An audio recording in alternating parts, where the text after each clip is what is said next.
ಸಕ್ಕರೆನಾಡು ಮಂಡ್ಯದಿಂದ ಯಾರು ಸ್ಪರ್ಧಿಸುತ್ತಾರೆ ಅನ್ನುವಂತಹ ಕುತೂಹಲಕ್ಕೆ ಉತ್ತರ ಸಿಕ್ಕಿರುವಂತಹದ್ದು.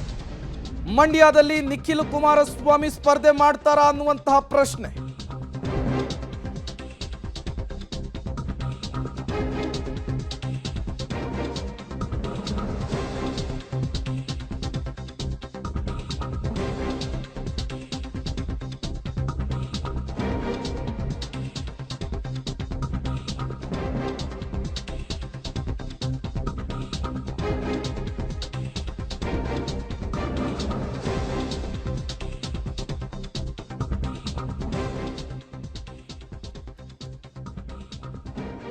ನಿಖಿಲ್ ಭಾವನೆಗಳಿಗೂ ಕೂಡ ನಿರಾಸೆ ಮಾಡಲ್ಲ ಅಂತ ಎಚ್ಡಿಕೆ ಹೇಳಿದ್ದಾರೆ.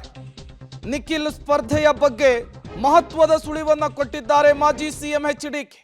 ನಿಖಿಲ್ ಅಥವಾ ಕುಮಾರಸ್ವಾಮಿಗೆ ಟಿಕೆಟ್ ಕೊಡಬೇಕು ಅಂತೇಳಿ ಕಾರ್ಯಕರ್ತರು ಆಗ್ರಹಿಸ್ತಾ ಇದ್ರು. ಈ ಬೆನ್ನಲ್ಲೇ ಇವತ್ತಿನ ಸಮಾವೇಶದಲ್ಲಿ ಎಚ್ಡಿ ಕುಮಾರಸ್ವಾಮಿ ಅವರು ನಿಖಿಲ್ ಸ್ಪರ್ಧೆಯ ವಿಚಾರಕ್ಕೆ ಸಂಬಂಧಪಟ್ಟಂತೆ ಮಹತ್ವದ ಸುಳಿವನ್ನ ಕೊಟ್ಟಿದ್ದಾರೆ. ಮಾರ್ಚ್ 25ಕ್ಕೆ ಮಂಡ್ಯ ಅಭ್ಯರ್ಥಿ ಘೋಷಣೆ ಮಾಡ್ತೇವೆ ಅಂತೇಳಿ ಇದೇ ಸಂದರ್ಭದಲ್ಲಿ ಎಚ್ಡಿ ಕುಮಾರಸ್ವಾಮಿ ಅವರು ಹೇಳಿರುವಂತಹದ್ದು. ನಿಮ್ಮ ಆಸೆಗೆ ನಾವು ಭಂಗ ತರಲ್ಲ ಅನ್ನುವಂತಹ ಎಚ್ಡಿ ಕುಮಾರಸ್ವಾಮಿ ಅವರ ಈ ಮಾತು ಯಾವ ಸಂದೇಶವನ್ನು ರವಾನಿಸ್ತಾ ಇದೆ?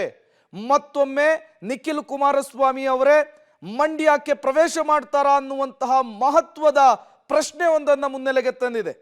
ಪುಟ್ಟರಾಜು ಹೆಸರಿತ್ತು, ಸುರೇಶ್ ಗೌಡ್ರ ಹೆಸರಿತ್ತು, ಸುಮಲತಾ ಅಂಬರೀಶ್ ಅವರ ಸ್ಪರ್ಧೆಯ ವಿಚಾರ ಕೂಡ ಮುನ್ನೆಲೆಗೆ ಬಂದಿತ್ತು. ಈಗ ನಿಖಿಲ್ ಸ್ಪರ್ಧೆಯ ವಿಚಾರ ಮುನ್ನೆಲೆಗೆ ಬಂದಿರುವಂತಹದ್ದು. ಮತ್ತಷ್ಟು ಡೀಟೇಲ್ಸ್ ಅನ್ನು ಕೊಡ್ತಾರೆ ನಮ್ಮ ಪ್ರತಿನಿಧಿ ರೋಹಿತ್, ದೂರವಾಣಿ ಸಂಪರ್ಕದಲ್ಲಿ ಜಾಯಿನ್ ಆಗಿದ್ದಾರೆ. ರೋಹಿತ್, ಎಚ್ಡಿ ಕುಮಾರಸ್ವಾಮಿ ಅವರು ಆಡಿರುವಂತಹ ಅದೊಂದು ಮಾತು ನಿಖಿಲ್ ಸ್ಪರ್ಧೆಯನ್ನ ಖಚಿತಪಡಿಸ್ತಾ ಇದೆ. ಡೀಟೇಲ್ಸ್ ಅನ್ನು ಕೊಡೋದಾದ್ರೆ ನಿಖಿಲ್, ಇವತ್ತು ಏನು ಮಂಡ್ಯದಲ್ಲಿ ಜೆಡಿಎಸ್ ಕಾರ್ಯಕರ್ತರ ಒಂದು ಸಮಾವೇಶ ಇತ್ತು. ಅದು ಕೂಡ ಮಂಡ್ಯ ಲೋಕಸಭಾ ಚುನಾವಣೆಯ ಪೂರ್ವಭಾವಿ ಸಭೆ ಇರುವಂತದ್ದು.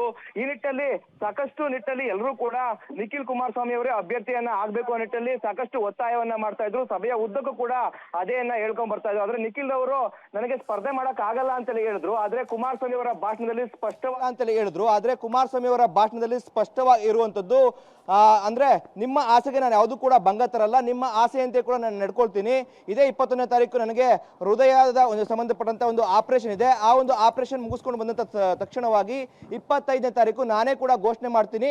ನಿಮ್ಮ ಆಸೆಗಳನ್ನ ಯಾವುದು ಕೂಡ ನಾನು ಕಮರಕ್ಕೆ ಬಿಡಲ್ಲ ಅಂತ ಹೇಳಿದ್ದಾರೆ. ಅದ್ರ ಜೊತೆಗೆ ನಿಖಿಲ್ ಅವ್ರನ್ನ ನಾನು ಕನ್ವಿನ್ಸ್ ಮಾಡ್ತೀನಿ ಅಂತೇಳಿ ಕೂಡ ಹೇಳಿರುವಂತದ್ದು. ಈ ಜೊತೆಗೆ ಈ ಮಾತಿನ ಅರ್ಥದಿಂದ ನಿಖಿಲ್ ಕುಮಾರಸ್ವಾಮಿ ಅವರು ಮತ್ತೆ ಮಂಡ್ಯ ಲೋಕಸಭಾ ಅಖಾಡಕ್ಕೆ ಧುಮುಕ್ತಾರೆ ಅನ್ನೋ ನಿಟ್ಟಿನಲ್ಲಿ ಸಾಕಷ್ಟು ಚರ್ಚೆಗಳು ಕೇಳಿಬರ್ತಾ ಇದೆ.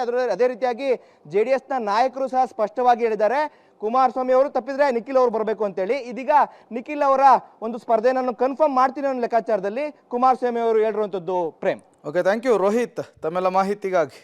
ಸಹಜವಾಗಿಯೇ ಕುತೂಹಲಕ್ಕೆ ಕಾರಣವಾಗ್ತಾ ಇತ್ತು ಮಂಡ್ಯದ ಮೈತ್ರಿ ಅಭ್ಯರ್ಥಿ ಯಾರಾಗ್ತಾರೆ ಅಂತೇಳಿ. ಅದರ ಮಹತ್ವದ ಹಿಂಟನ್ನ ಈಗ ಎಚ್ಡಿ ಕುಮಾರಸ್ವಾಮಿ ಅವರು ಕೊಟ್ಟಂತೆ ಕಾಣಿಸ್ತಾ ಇದೆ.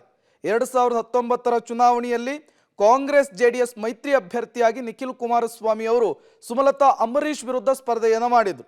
ಸುಮಲತಾ ಅಂಬರೀಶ್ ಸ್ವಾಭಿಮಾನದ ಕಹಳೆಯನ್ನು ಊದಿ ಅಲ್ಲಿ ಗೆಲುವಿನ ನಗೆ ಬೀರಿದ್ರು. ಸೋತಲ್ಲಿಯೇ ಗೆಲುವನ್ನು ಹುಡುಕುವಂತಹ ಕೆಲಸಕ್ಕೆ ಎಚ್ಡಿ ಕುಮಾರಸ್ವಾಮಿ ಅವರು ಮುಂದಾದ್ರ ಅನ್ನುವಂತಹ ಪ್ರಶ್ನೆ ಸಹಜವಾಗಿ ಅವರ ಮಾತಿನ ಮೂಲಕ ಮುನ್ನೆಲೆಗೆ ಬರ್ತಾ ಇದೆ.